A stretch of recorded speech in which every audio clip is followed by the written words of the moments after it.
And welcome back to Comic Frontline, everybody. I'm Brant Fowler, aka the Gonzogoose, back with you for another video. This time we're talking all about DC Rebirth, as all the announcements to the books and the creative teams are coming this Saturday with WonderCon. We're all ramping up with all these top 5 topics tied into Rebirth, and mine is must-keeps for Rebirth. So we're going to talk about 5 things that we have to keep from the New 52 moving into whatever Rebirth ends up being. So let's dive right in. Number 5. For me personally, Wonder Woman's costume from the New 52 has to stay. Now I know there's a lot of traditionalists out there that like the traditional costumes and want to preserve those, want to bring those back, and that's fine. You have your opinion, I have mine. I think this one is more conducive to battle. It's cooler looking, and I was really skeptical of it. But it kind of grew on me, and I really like it. And I know that Jay, in his video, he prefers the old one. I think it's impractical to go around in your underwear fighting battles, but that's just me.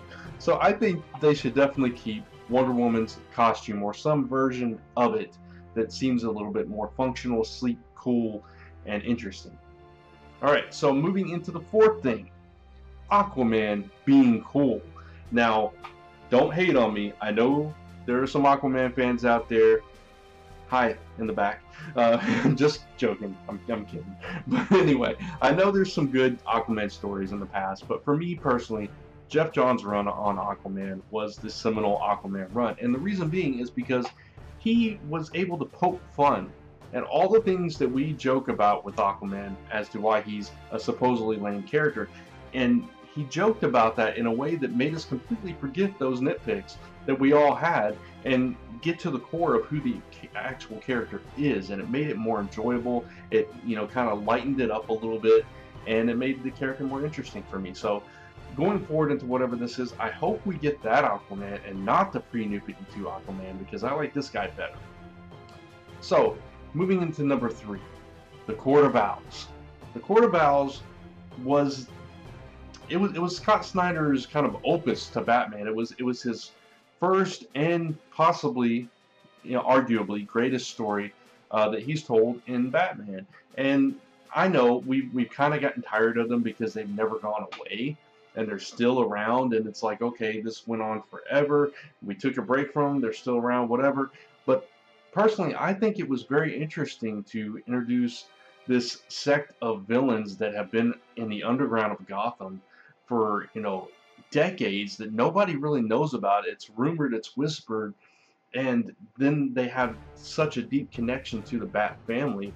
I thought it was ingenious, and it's very hard in these days to create a rogue for one of these iconic characters, to create somebody new for a Batman or Superman or Flash to tangle with, and those be cool villains that we attach to, that we can that can stand along the likes of a Joker, of a Riddler, and so on and so forth. And I personally feel that the Court of Owls were one of those. I think they introduced this entire new element that we never dealt with Batman, and I definitely think they should continue going forward. Should they be used sparingly? Sure. But I think throughout the course of whatever we get from DC going forward, that the Court of Owls should still have a presence. Alright, so we're moving up to number 2, and the last one kind of leads right into this, because technically the Court of Owls were new characters, and that is what I'm talking about for number 2, is brand new characters that were created for the New 52, the likes of Harper Row, aka Bluebird, the Outsider, the Green Lantern Simon Baz, and various other new characters that we've been introduced to within the confines of the New 52. Some of them, okay, they're throwaways, like Green Arrow's groupies in the first arc of that book. I don't even remember their names. That's how forgettable they were to me.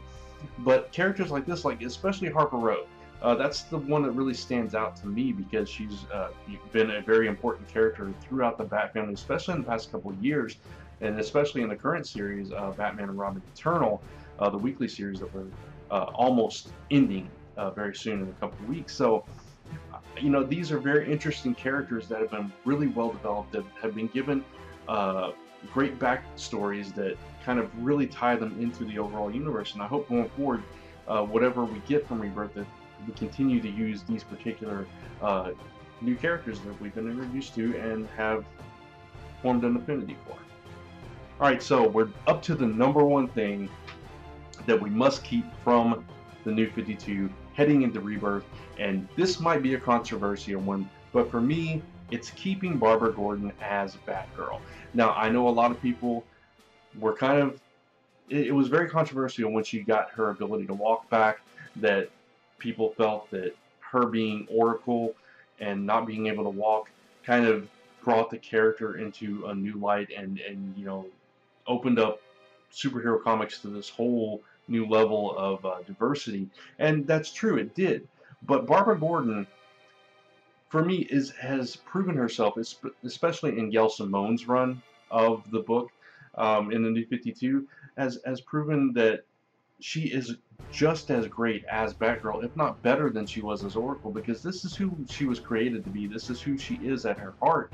And yes, Oracle was a great character that was the core of the Birds of Prey, was the core of a lot of the Bat family going forward, and was the core of the Stephanie Brown run of Batgirl.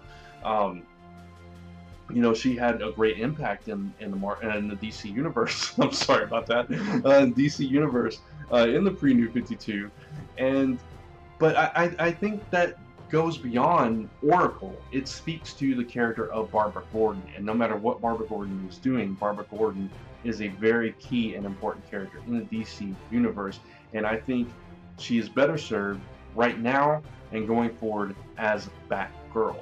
And she can use her Oracle skills, which is something we have not seen her implement since she's become Batgirl again, and I would like to see some kind of fusion, actually, of her abilities and her skills in that realm combined with her skills as Batgirl.